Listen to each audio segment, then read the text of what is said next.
Hey, what's going on, guys? Happy Wednesday. I know the last few dog talks I've been scheduling, like Jason, Bill, Sammy, they're all been rescheduled just because, life, and especially life getting back together again with COVID and vaccinations. But, I'm happy to have my friend Jamie today today. And I could introduce you myself, but I would rather, she introduce herself. She's a really cool dog trainer, and she's a certified trainer, and she represents one of my favorite products. So, Jamie, why don't you introduce yourself?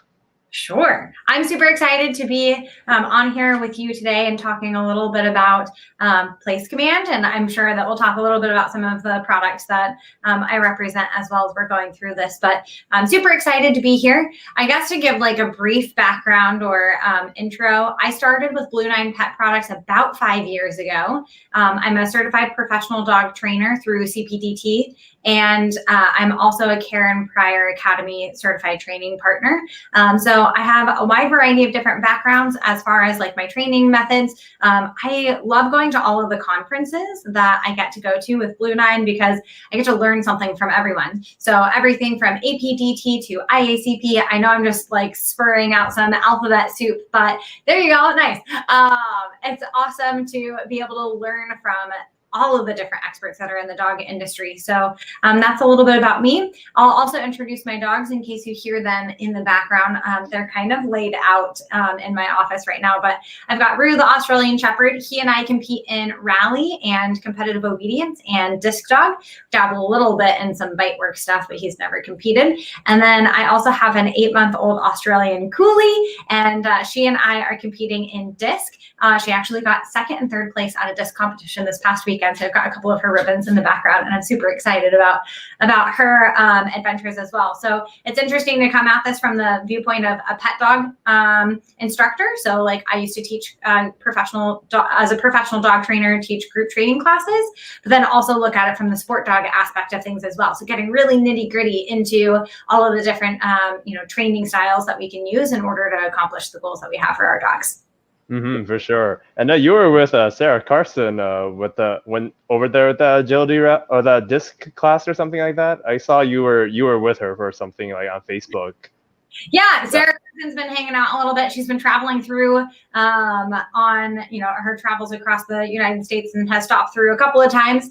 We had the chance to get together a couple of weekends ago, and she showed me a couple of things to do with the discs. I'm working on getting a little bit of a leg vault or a leg over, and she's an incredible wealth of knowledge when it comes to disc dog stuff.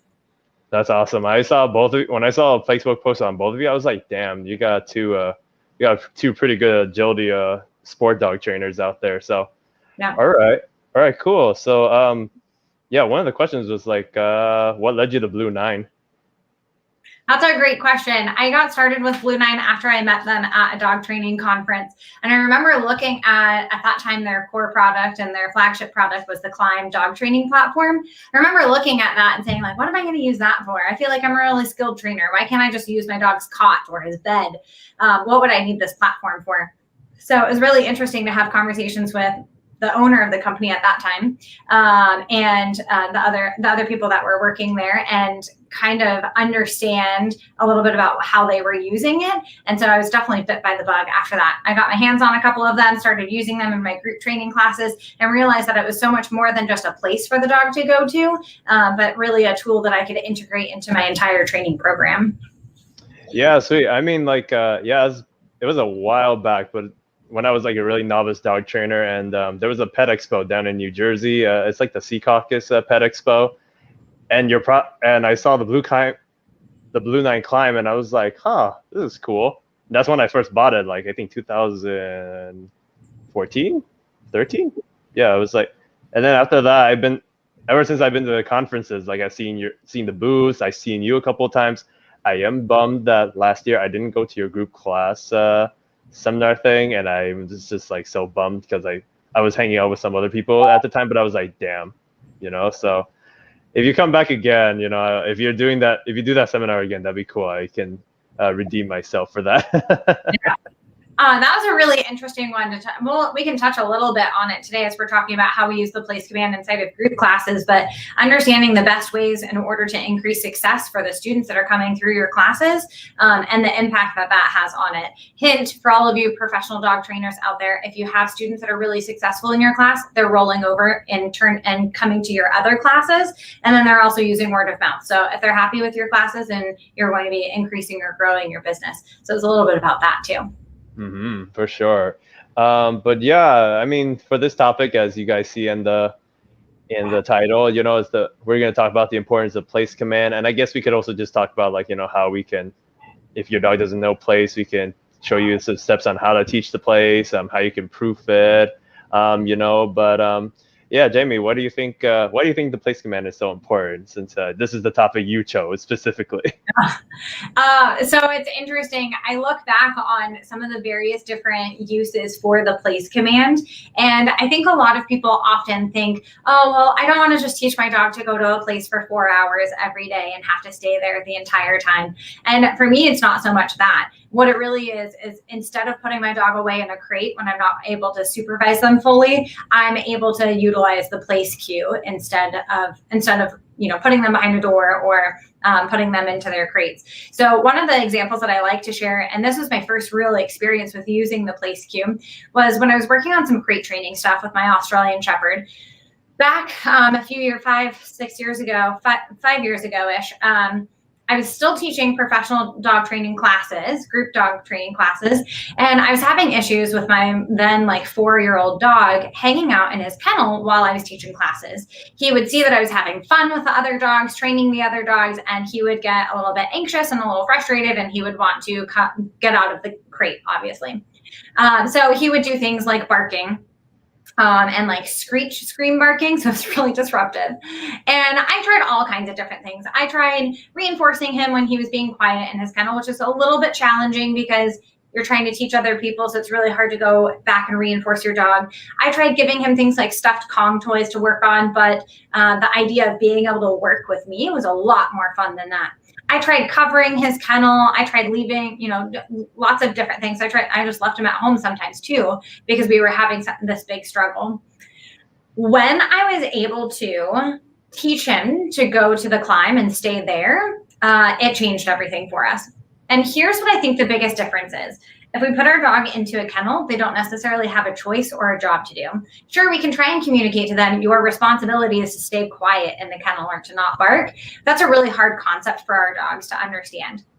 Whereas when I put him up on a platform like the climb and ask him to stay there, he has a job. It's his responsibility. He's working. He's doing something. And so he's engaging his brain, and that helps kind of distract him away from a little bit of the nuisance barking that he was doing. What it also did in this particular situation for me was allow me to release him off of the climb and do different demonstrations in class with a lot more ease. So he'd be up on the climb, and then I'd say, all right, we're going to work on teaching our dogs how to down, pull him off. I'd show him how to lure it down, how to capture it down, how to shape it down, send him back up onto his climb. He hangs out there while I go around and make sure that everybody has understood the concept. So it made it a lot easier to have him interact in the group class as well.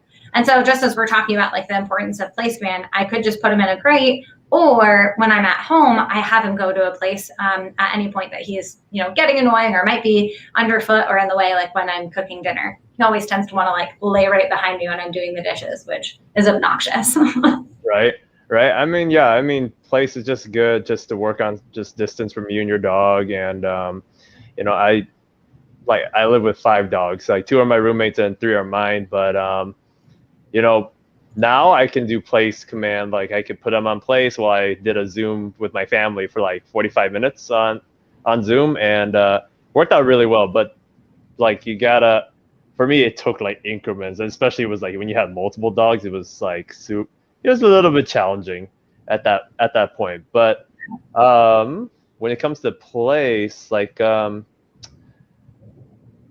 do you think it helps with the impulse control? Because, you know, we see a lot of dog trainers like all over, like put videos up on teaching the dogs place and explain how they do how it helps promote self-control or impulse control, right? So in your opinion, how does it how does it help? Sorry, my English. I can't English just because it's hot in California. Yeah. How does it help impulse control for them? Yeah. So I think it's important to kind of have a little bit of an understanding of like, why are we trying to balance drive and impulse control? And when we look at like sport dog stuff, for example, I'll use disc dogs and then dock dogs. I'll give two examples. For disc dogs, for Frisbee dogs, we want them so high, so excited, so driven, so focused on running and chasing down and getting that Frisbee that we've thrown for them. And also, we need them thoughtful and listening and paying attention to other smaller nuanced cues that we might give them, like how to drop the Frisbee 50 feet away from us so that we can toss another one off to the side for them to grab in another catch zone. So we need both the drive and intensity to go for the toy and the impulse control to let go of that toy and to go after another one or listen to the cues that we're looking for. Same thing for dock diving. We need that drive, that intensity to run and leap off of the dock with as much gusto as possible so that they can get as far into the water as possible. We want them thinking, oh my gosh, I can't wait to jump into the water. We also need them to understand I have to do a sit stay at the end of the dock or at a certain distance on the dock until I've been told, okay, go ahead and run and jump and catch this toy or whatever it is that you're throwing into the water for your dog. So we need both the drive and intensity and the impulse control. So how does a platform or a place cue help with that? Part of it has to do with just giving your dog a job. So it's giving them something that they have to think about. What I like to call impulse control is it's a muscle that you're building up. So the more impulse control exercises that you do, regardless of whether or not they're in the environment up on the dock or on a Frisbee field, regardless of whether or not they're in the environment, they're still going to transfer those skills over to that environment. So if I can work on a sit stay, for example, while I cook dinner and the whole house smells like bacon or something super yummy, my dog is making the conscious choice to stay on their platform, then they're going to have that same level of impulse control around other food smells when I take them to the fair or to the car races and stuff like that.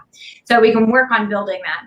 Now, why I think the place cue really helps is by especially if you're utilizing an elevated platform. So beds might help with this, but we really want to elevate the dog up off of the ground because what that does is it creates a defined boundary for the dog to work within. So they have to make the conscious choice to stay up on that platform or to jump 12 inches down off of the platform.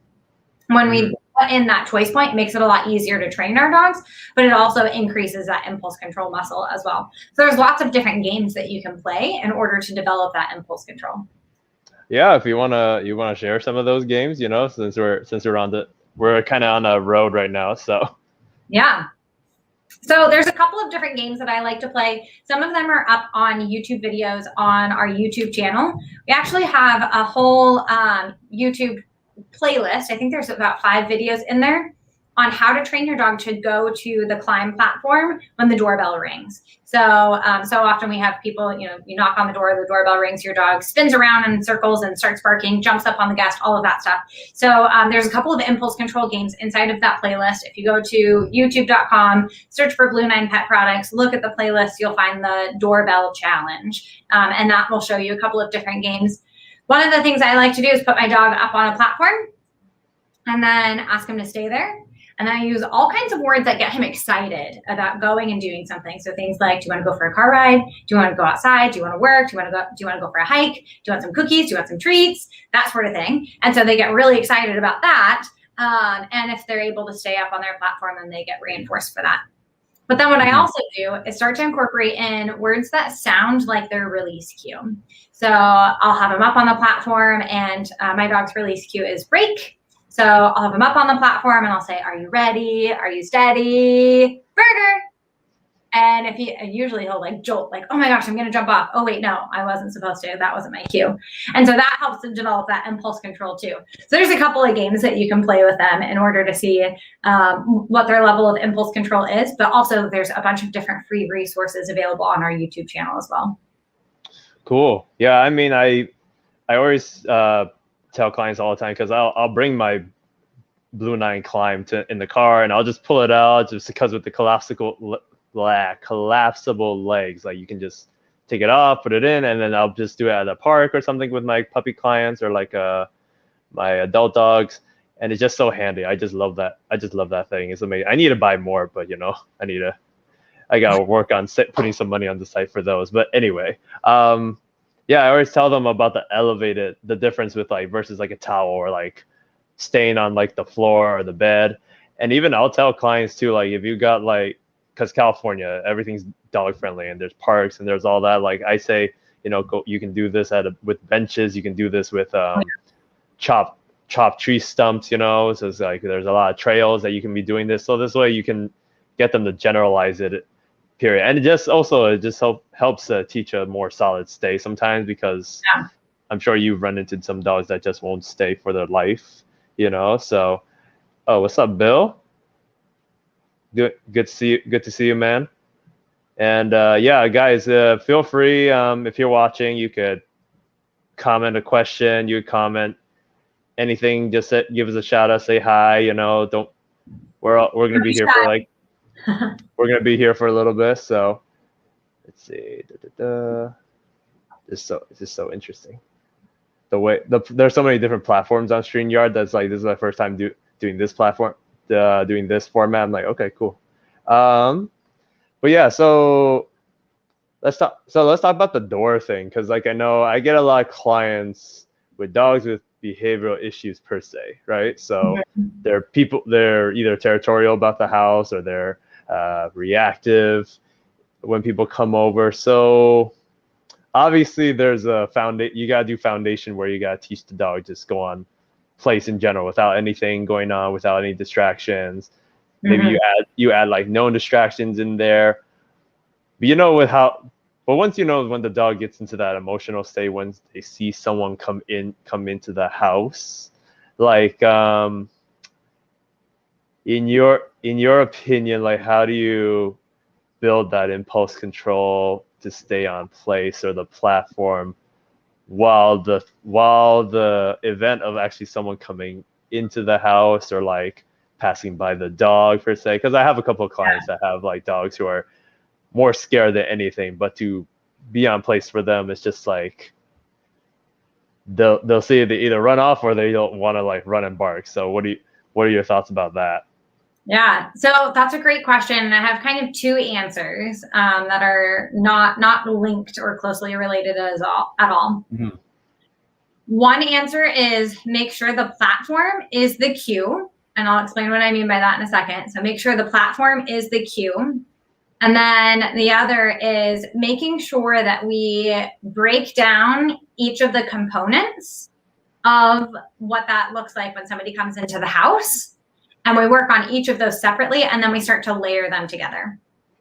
So let's talk about the platform being the cue first. And you'll see me teach it a different way because it's a little harder. Like when you're talking with a dog trainer, I think that they can kind of link things together a little bit better. So you'll see some videos where we're talking about teach the climb cue, point to the climb to make them go to it. That's not wrong. And that's definitely one way that you can do it. But what I really like to do is make the platform the cue for them to go to the platform. So what I do is I'll set up a situation where it makes sense that the dog is going to get on the platform. So it's a shaping session. I set the platform out and I'm like, doggo, what are you going to do with it? They're obviously going to look at it, probably step up on it, probably jump up on it. Great, fantastic. Jackpot for getting up on it.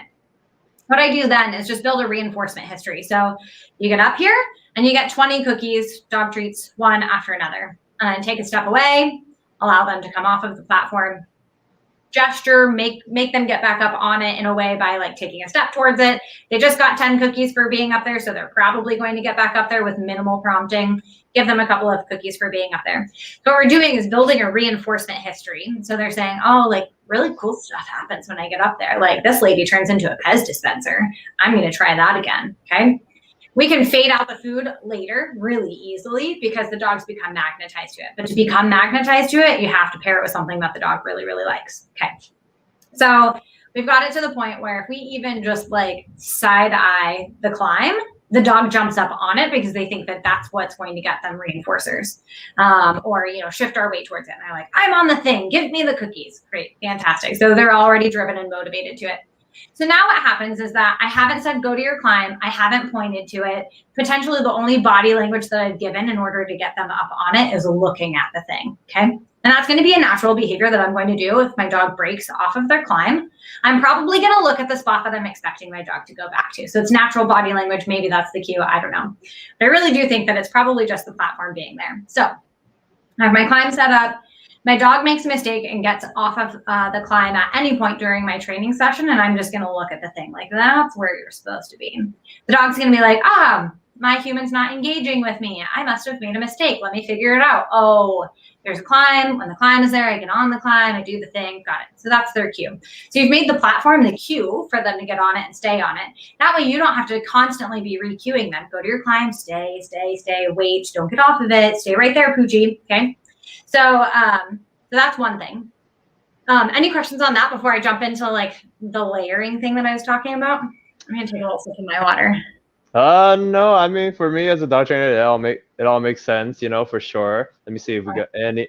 Let me see. Anybody watching got any questions? Going once, going twice, going thrice. All right, cool. We'll back to it too if they jump in.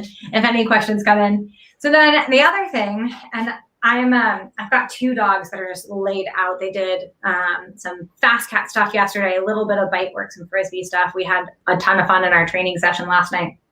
So they're both laid out here, but I'm kind of anticipating that they might jump up and bark during this. So we'll see how I handle that as we go. Mm-hmm. When I do my doorbell or door knocking greetings and stuff like that, I like to pull all of the pieces apart. So some dogs are reactive just to the knocking. Good puppies. They both did wake up and look at me. Good boy, Rubu. So some dogs are reactive to that. And so I would work on just that. Well, if they're going to bark when the door is knocked, like we need to work on that. Mm-hmm. Some other dogs become reactive, or they react to, not aggressively, just like they react, they bark. It's not necessarily aggression. When I say react, when they react to it, I'm not necessarily talking about that kind of reactivity. So sometimes they'll react when we say common phrases that we say when people come in. So if I say, hello, welcome, come on in. My dogs are looking around like, who are you talking to? Like, you only say hello when there's like a stranger that's walking in, right? Mm-hmm. So then we work on building in that. So we've got an auditory cue, door knocking, a verbal cue, us saying hello, and then a visual cue, people coming in the door. So if we can start to make sure our dogs are fine with the doorbell, fine with the door knocking, fine with us saying hello, and potentially fine with, a person just, appearing out of nowhere with all of those precursor cues.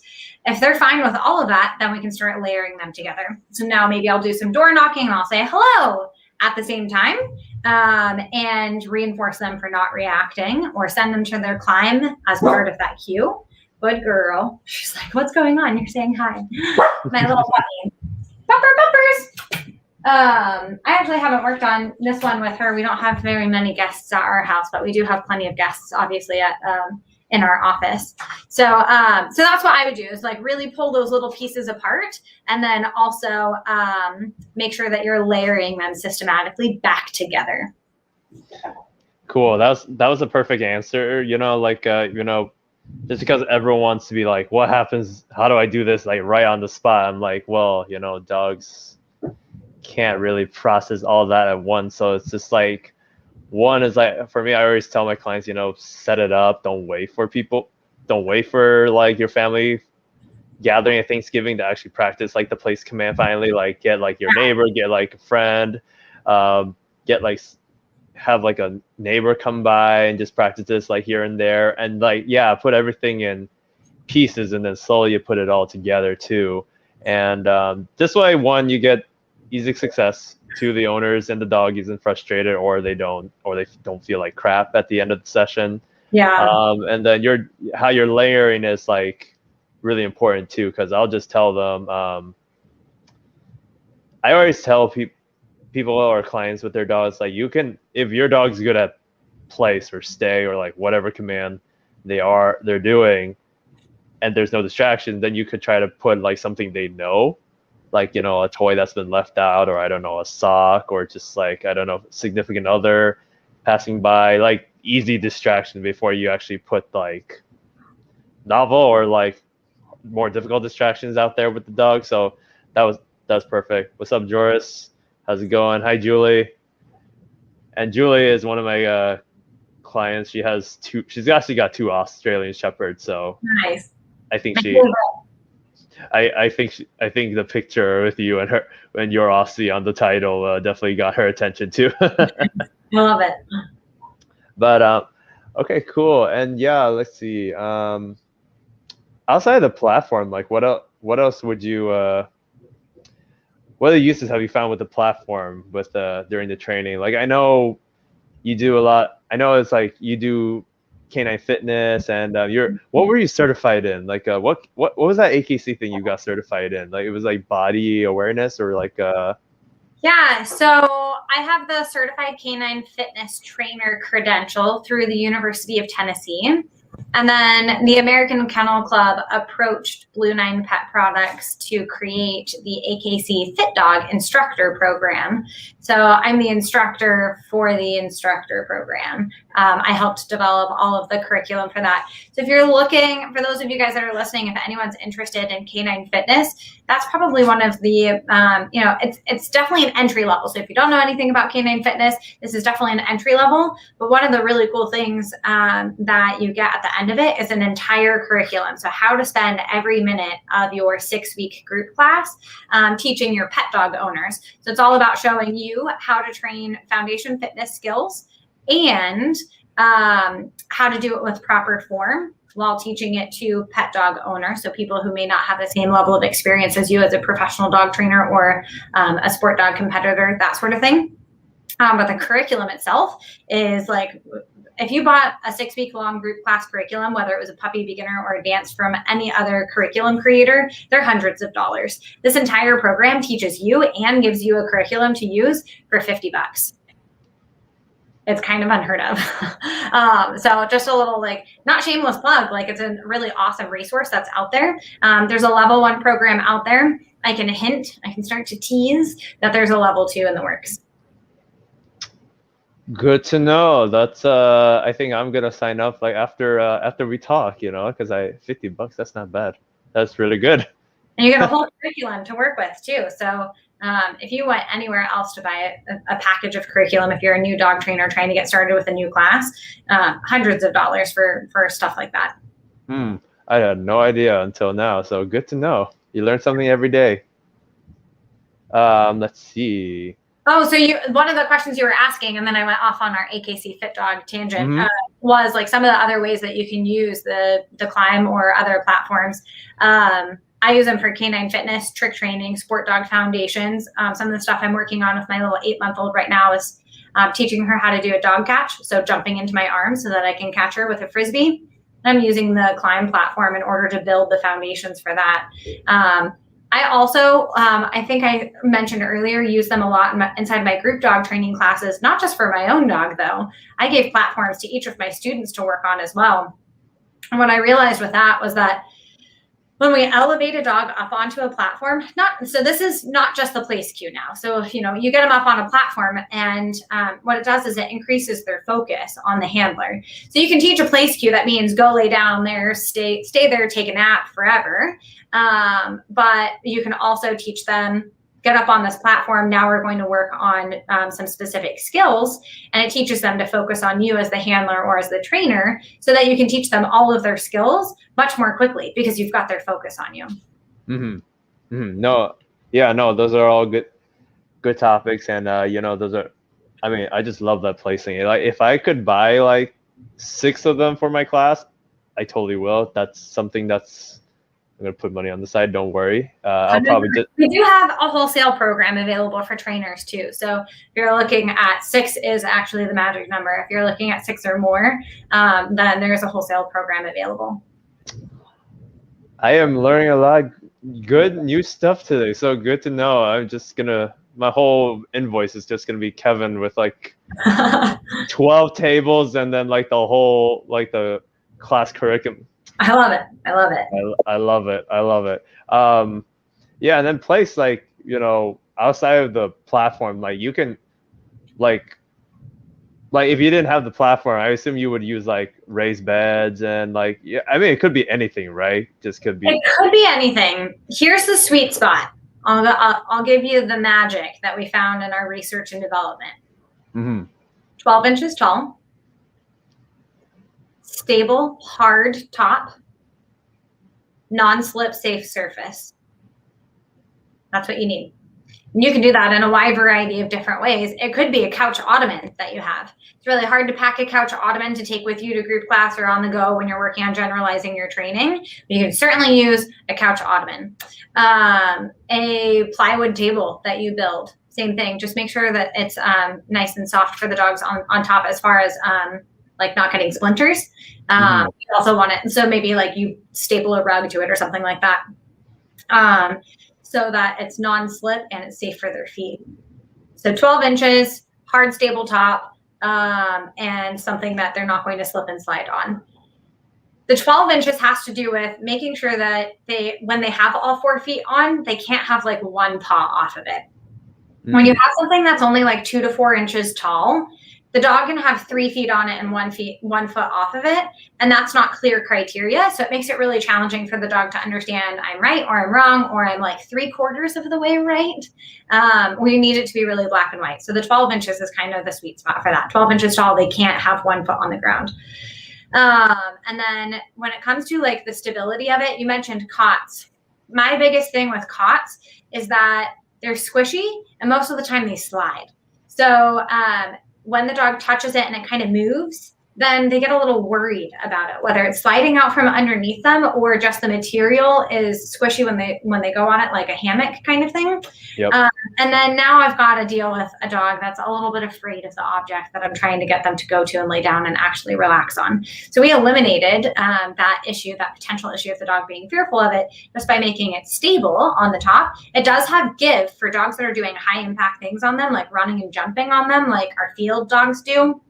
And our Schutzhund or IPO or IGP, I forget the name that they're using these days. Everybody remembers Schutzhund, so I know it has another name, but so those dogs run and hit those hard. We want to make sure that it's nice and stable, but it also absorbs the concussive impact. So it's got a little bit of both features in it. Yeah, sure. I mean, yeah, my dogs are always enthusiastic about going to cot, but it's just as you said, they go for it and then they're like surfing on the floor with it. Yep. But I always make sure I get the like rubber that goes on the bottom. Yeah, the rubber feet. You got the rubber feet. So then it could be my 70-pound lab. It could be my 10-pound Chihuahua that goes in it, and it's gonna stay put right there. So let's see, Martin. Oh, what's up, Martin? He says I use the climbs all the time. Thanks for joining us. Glad you're happy with your climbs. It is. I love those things. It's awesome, and like a lot. I also like maybe want to veer a little bit, like because I want to make a shout out to the Blue 9 harnesses. Because I had a couple of clients that they don't want to use like a choker or anything like that or anything above the neck, and so they want to try like harness, and sometimes they use a normal back harness or like the sensation harness. Only thing though with the sensation harness is like they get the armpit burn, but like with the Blue 9, like it's nice fit, and plus it completely avoids all the armpit burn. So I definitely wanted to make a shout out for those harnesses. Those are great. I'm so glad that you're happy with them. Yeah, it was important to us. Like, so there's 2 factors. One, that chafing that you were talking about with rubbing into the armpit area. Then also like the shoulder restriction. So when we're talking about our sport dogs or our like really active pet dogs, not harnesses that are not going to restrict shoulder extension or abduction. And so that's going into the thinking a little bit more about like the canine fitness side of things. If we have harnesses that have straps that cut across the shoulder horizontally, they're going to impede the dog's gait and potentially cause injuries later on. Right. Yeah, no, I already see that, and people will leave them on for long periods of time, and it just makes you feel like, oh, that poor dog, So, like going a little bit back to the place thing, outside of like things like reactivity or excitement and all that, like do you think it helps with like some of the Velcro dogs that are just super needy and like they're, especially with COVID going on, like they're the main problem is like separation anxiety, right? Or so it's just like, you know, I always tell my clients all the time, you know, like before you even try to leave your dog unattended in the house, you know, it probably might be a good idea for you to work on like having your dog, ask your dog to give you some distance in the house, just so it can be okay with you. Just the fact that you're on the couch, but then he's like 20 feet away, 30 feet away. Do you think that place kind of helps with that, and then helps transition them slowly to being away? Like, what are your thoughts with that? Yeah, absolutely. So even with the reactivity stuff, which I'll circle back to in a second too, I think that it has some great potentials there. Anything that we can do to help build our dog's confidence level, their independence level, and actually give them a job or a work to do is going to help them with a wide variety of behavioral health issues. When we think specifically about the separation anxiety, giving our dogs a way to say, hey, why don't you go and relax way over there? You can still see me, but you're not on top of me. You're not Velcroed to me, can help them learn a little bit more of that independence. Some other things that I like to do inside of that context is go to your place and then also give them something to self-entertain or self-soothe with. So we know that the process of licking something is going to help release nice happy chemicals in their brain and help calm or soothe themselves. So I give them something like a Kong or a Licky Mat or something like that while they're up there. And it's that great opportunity to say, you can feel calm while you're away from me, with this added benefit of the fact that they're on a place, and so they're using their brains and working that as well. When it comes to like the reactivity stuff or the aggression stuff, especially in multiple dog households, it's really nice to have a spot for dogs to go to kind of take a break on their own. And if we reinforce that heavily enough, then the dogs choose to do that on their own. So the play gets a little bit rough. Maybe this dog is borderline snarky to maybe potentially, you know, injuring dogs in the household when they tell a dog off. Even if it's an appropriate correction, we can teach them to kind of just remove themselves from it. So you've got 3 dogs in the backyard, 2 of them are running zoomies. One of them is an Australian Shepherd that likes to peg them while they're running. I can either, you know, in the training process, I'll interrupt it and be like, yo, dude, why don't you go and hang out on your climb while they do the zoomies? Take a break, take a breather, watch what's going on, know that you're not going to be, you know, bumped into, that sort of thing. And then when he's ready, he can re-engage in the play. Same thing with other more tense situations, being able to take a little breath and go someplace else. I use it a lot when I'm managing resources in the house. So both dogs go on places, they both get raw bones, but they're expected to stay on their places. Otherwise, their raw bones get taken away.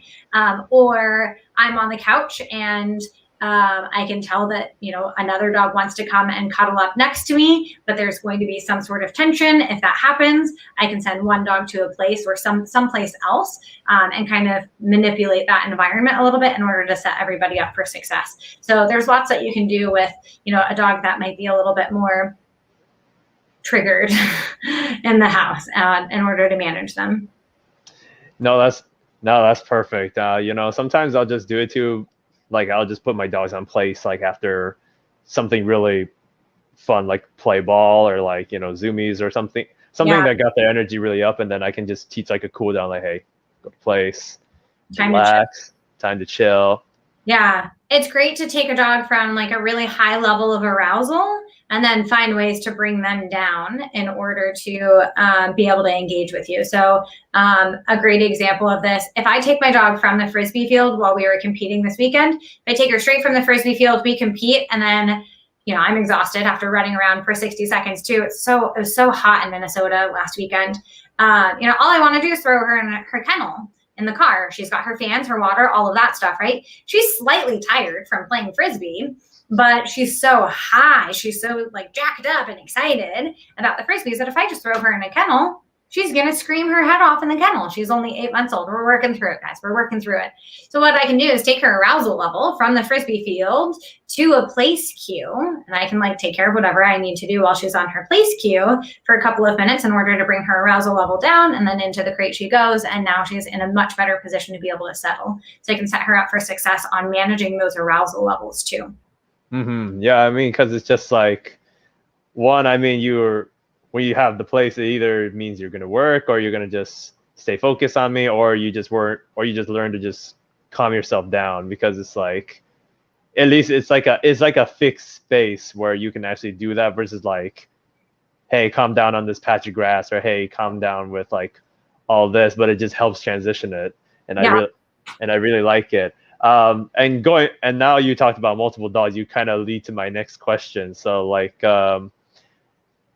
if you have multiple dogs, let's say I'm this novice dog owner and I've got 5 dogs in this house, and I want to teach, or like, let's just say 2 dogs. Let's just say 2 dogs. Typically most people have 2 dogs. So like, right. So when you're trying to teach like multiple dogs to go on plays, I assume like you try to do like individually, like they get individual sessions of them going on plays, and then once they're both at a good stage of progress, then you try to add both of them, correct? Or how would you do it, since you've got 2 dogs? Yeah. So fortunately, my old man, he's 10 years old, so his place cue is really solid from the get-go. So I can put him on a place and then work with my puppy, and I'm not going to have any issues. If my puppy were so inclined to go over to Rue when he was on a place and like couldn't be engaged in order to do a session on her own, or with him in the room, then I would set up a session where I just worked on it with her. Thankfully, she has enough motivation to work with me that I can put Rue on a place, and then I can work on teaching her to go to their place.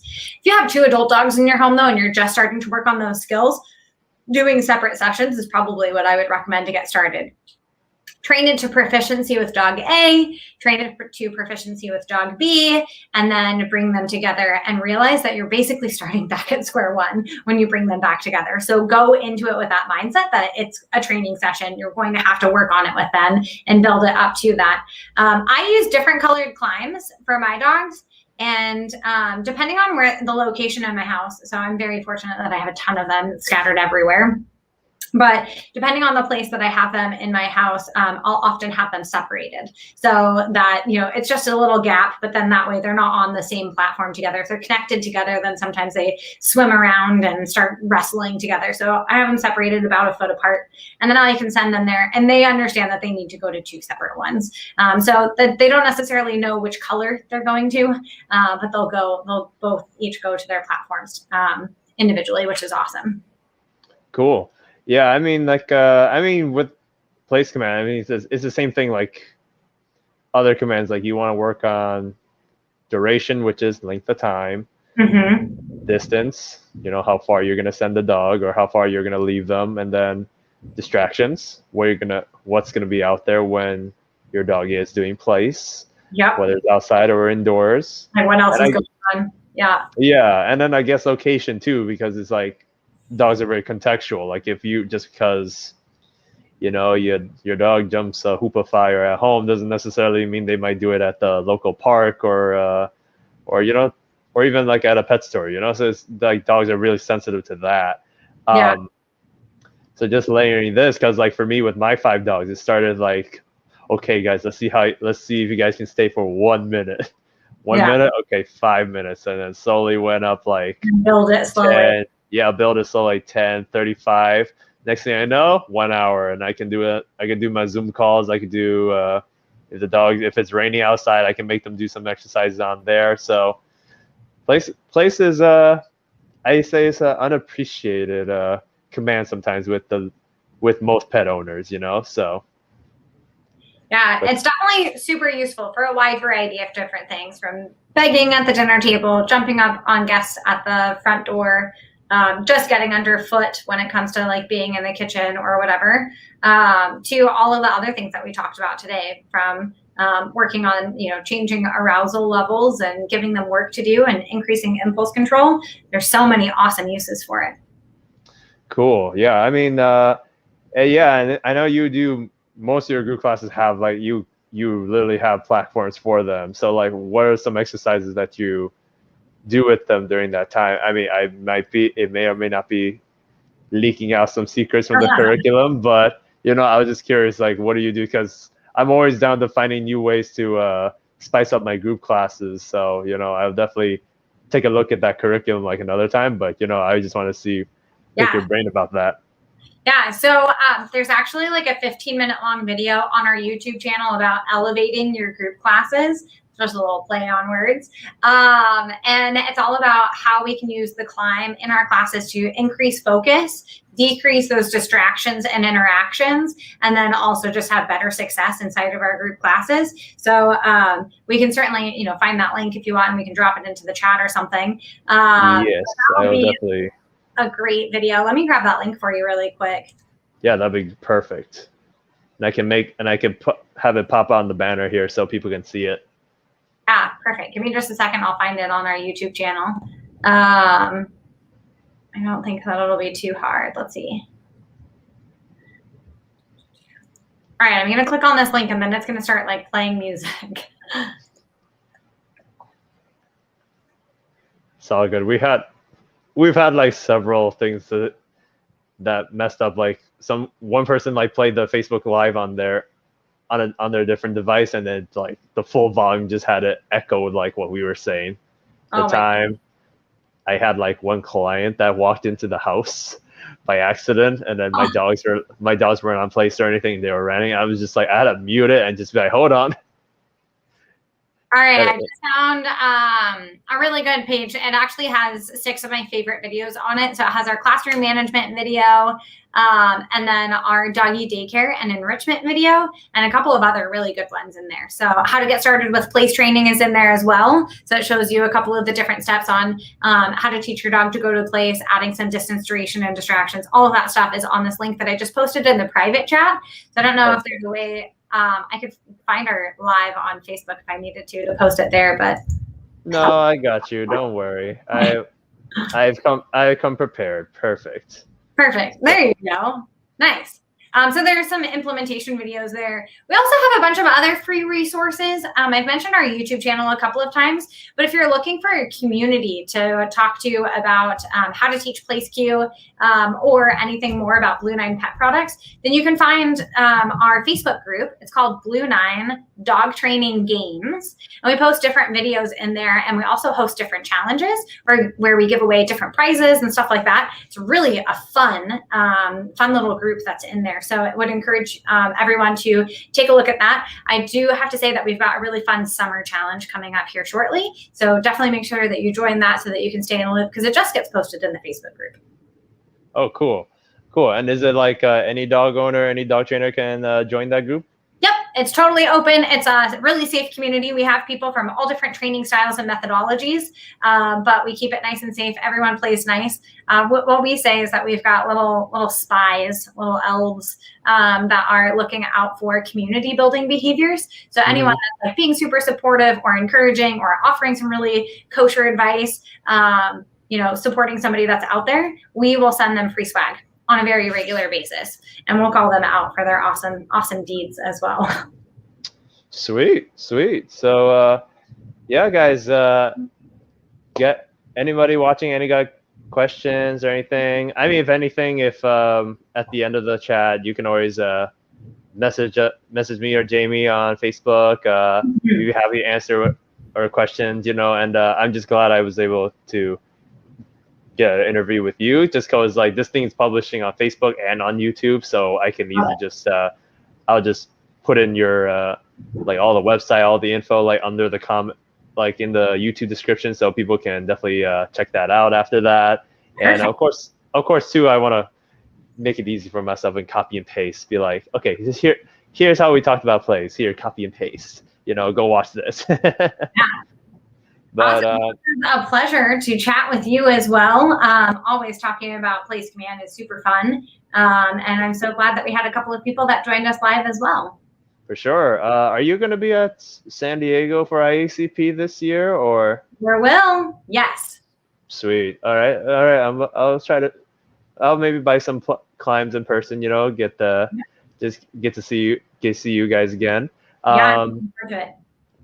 And then, yeah, I mean, I'm going to be asking everybody, all the trainers this at the end. So, yeah, Jamie, do you got any big plans? You got any big projects you're working on that you want to give us a sneak peek, aside from the curriculum too? You already gave us that hint. So the AKC Fit Dog Instructor Program is incredible, and I've already like dropped a little secret hint that level 2 is in the works. So that's very exciting. I just wrapped up a huge project with Blue Nine with releasing our most recent product, the Propel Air Platform. We touched a little bit on canine fitness today, but we just released our Propel Air Platform. It's an inflatable piece of equipment that dogs can balance on. And so it helps increase their strength, their balance, and coordination. That was a super fun project to work on. So if you're interested in doing canine fitness with your dogs, definitely go and check out that product. Cool. Any personal goals, not dog related? You got any personal? Well, you can see right up here, we got our second place in our UpDog competition. What a beautiful ribbon that was. So this summer, I just hope to compete a little bit more with my own personal dogs and pick up a couple more ribbons, let them have fun and show off all of the hard work that we've been doing. Perfect. Well, Facebook, we're going to end the broadcast and, sign off here. But, give everyone a thank you for Jamie, for jumping in. And, I kind of think you're kind of a dog trainer celebrity just because you're the face of Blue Nine and all that. So it was cool that you were able to be like, I want to do this. I'm like, sweet. So, but Jamie, thank you so much for giving us some time, since I know you're really busy with all your projects and all your sponsoring the products, since you're the face of it. So it's much appreciated. And looking forward to seeing you in San Diego. So are you going to bring your dogs? Are you going to bring the puppy to San Diego? So I think we're considering flying. And Rue has flown a million different places with me and is an old champ. And so time will tell. Peak just passed her Canine Good Citizen test yesterday. I feel like that is the bare minimum for even taking your dog out into public places and demonstrating that they can have good manners. She has a long way to go before we can even consider looking at service dog work for her. So we shall see. But if we're flying, it'll only be one, and we'll just have to figure out which one works best for that show at that time. I hope it's Peak, because we're going to do some really awesome demonstrations there. And I think that she's the perfect one to start getting her toes in the water, but only time will tell. So ask me a week before the conference. I'll tell you what I'm doing. Will do. All right, guys, we're going to sign off now. Hope everyone has a good rest of your Wednesday. And then Jamie, thanks again for jumping in. Really appreciate it. Yes. Thank you so much for having me. All right, guys, hope everyone has a good rest of your Wednesday.